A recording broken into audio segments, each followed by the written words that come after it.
Vamos lá. Essa é a aula 3, é uma parte da aula 3 do curso de Sistemas Hidropneumáticos 2 Experimental, onde nós vamos falar um pouquinho sobre o bloco de comando bimanual ZSB. Bom, comando bimanual, aqui a gente tem um exemplo nesse vídeo, onde um operador ele precisa acionar a máquina através de dois botões. Essa máquina provavelmente ela tem um sistema eletropneumático, mas serve para exemplificar também os circuitos puramente pneumáticos, como os que nós estamos vendo nessa parte do curso. Então percebam que o operador ele precisa apertar dois botões separados, em regiões separadas da máquina, né? Esses dois botões que ele está apertando agora, para a máquina ser acionada. Qual é o objetivo desse comando bimanual? É manter as mãos do operador longe da máquina ou fora da área de atuação da máquina durante a operação da mesma. Então, para o operador não estar com a mão dentro da máquina durante esse processo. Se você tivesse um botão apenas, o operador ia pressionar esse botão com uma das mãos e poderia com a outra mão, por diversos motivos, estar dentro da máquina, né? E poder ocasionar algum tipo de acidente. Então, é por uma questão de segurança esse comando bimanual. Bom, a ideia dessa parte da aula, né, do relatório, que é pedido na aula 3, né, o último exercício, é simular um bloco de comando bimanual que é chamado de ZSB. É um bloco da Festo, né? Já vem um bloco único que tem a função desse sistema de comando bimanual. E aqui a gente vai comentar um pouquinho as funções desse bloco. Bom, pensar assim, né? Um comando bimanual mais simples possível seria você ter duas válvulas acionadas por botão, como nós temos aqui nessa figura, P1 e P2, uma válvula e a saída dessa válvula E, né, vai ser conectada a uma válvula de comando de um cilindro ou diretamente a um cilindro de simples ação, por exemplo. Aqui é um circuito de comando indireto, então tem uma válvula de comando associada ao cilindro, nosso atuador aqui. Então poderia fazer essa conexão aqui, né? Conectando as duas válvulas acionadas por botão nas entradas da válvula e a saída da válvula E indo para o piloto da válvula de comando do cilindro. Qual que é o problema desse sistema esse comando bimanual simples? Bom, o operador ele pode travar um dos botões, né? Colocar alguma fita adesiva ali e manter o botão pressionado sempre, né? E aí ele só precisa pressionar um botão para ter o acionamento do cilindro. Tá? Então ele pode usar uma mão apenas porque a outra mão, que seria para acionar o outro botão já está constantemente acionado, porque ele foi preso ali, foi deixado numa situação da válvula estar sempre aberta. Então ele pode fazer o que ele quiser com a mão que não esteja acionando o botão durante o trabalho da máquina.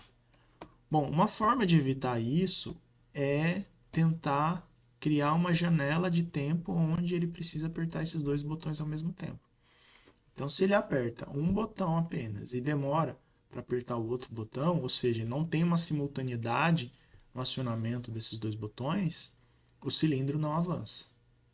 Então, uma forma de criar essa janela de tempo, onde a gente vai definir o quão simultâneo é o acionamento desses botões, a gente usa um temporizador, né? Um temporizador pneumático, e a gente consegue ver ele aqui.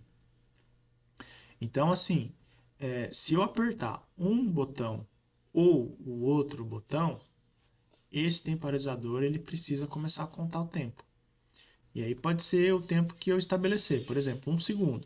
O cara tem que apertar um botão e não pode demorar mais do que 1 segundo para apertar o outro. Então ele tem que estar sempre apertando os dois botões ao mesmo tempo para ficar dentro dessa janela de tempo curta, né, de 1 segundo apenas. Então apertou um botão, o temporizador já começa a contar. Se der 1 segundo, não adianta mais apertar o outro, o cilindro não vai avançar. E se dando esse tempo, o temporizador precisa mandar um sinal para o circuito para cancelar o avanço do cilindro, né? Ou seja, não cancelar, não deixar o cilindro avançar, porque nesse momento ele está numa posição recuada.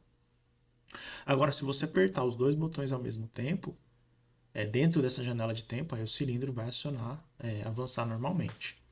A forma como está mostrado aqui, né, com uma válvula de comando com retorno por mola, quer dizer que eu tenho que manter pressionados os dois botões para o cilindro avançar. E pressioná-los, claro, dentro dessa janela de tempo. Então, se eu soltar um dos botões, o cilindro já retorna automaticamente, né? Então, se eu apertar um botão e o outro botão dentro dessa janela de tempo, o cilindro tem que avançar. Se eu soltar um deles ou soltar os dois, o cilindro recua. Só que tem uma coisa, se você aperta os dois botões dentro dessa janela de tempo, o temporizador ele ainda vai contar aquele tempo de 1 segundo. E ele vai mandar um sinal depois desse 1 segundo, como é o estabelecido nele. E se o cilindro já avançou, o nosso circuito ele precisa mandar um sinal dizendo que ignora o sinal do temporizador. Tá? Então tem uma das válvulas aqui que ela vai ser responsável de cortar o sinal do temporizador se eu conseguir avançar o cilindro dentro da janela de tempo. Então, independente do tempo ali que deu no temporizador, depois de 1 segundo, pode ignorar o sinal que ele manda. Agora, se eu não conseguir avançar o cilindro, se o cilindro não avançou, quer dizer que eu não apertei os dois botões dentro da janela de tempo. Então, esse sinal do temporizador ele tem que ser válido, ele tem que bloquear o sinal dos dois botões, mandando a válvula de comando ser acionada e o cilindro avançado. Ok? Então, essa é mais ou menos a ideia do blocos USB. Vocês vão ter que conectar, né, fazer as conexões aqui dos componentes. Os componentes já estão na posição mais ou menos onde não precisa fazer muito sobreposição de linha, né? Então, assim, algumas conexões aqui já dá para ver logo de cara, assim, já dá para imaginar. Algumas tem que pensar um pouquinho, tá? Mas não tem nada muito complicado. Bom, aqui são os componentes, os componentes que a gente mostrou aqui, né? Os componentes já montados no painel do laboratório, né? Então aqui tem os dois botões, válvula O, válvula E, temporizador, as duas válvulas aqui, 3 duas vias, piloto mola, e a válvula de comando do cilindro, 5 duas vias, piloto mola, e o cilindro de duplação. Bom, aqui a gente tem o funcionamento do circuito, né? Só para a gente ver, exemplificar aquilo que foi falado.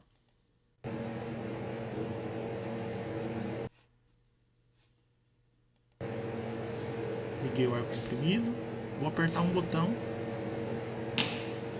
Percebam, né? Eu apertei um botão, logo em seguida já deu um estalo. Esse estalo é do temporizador.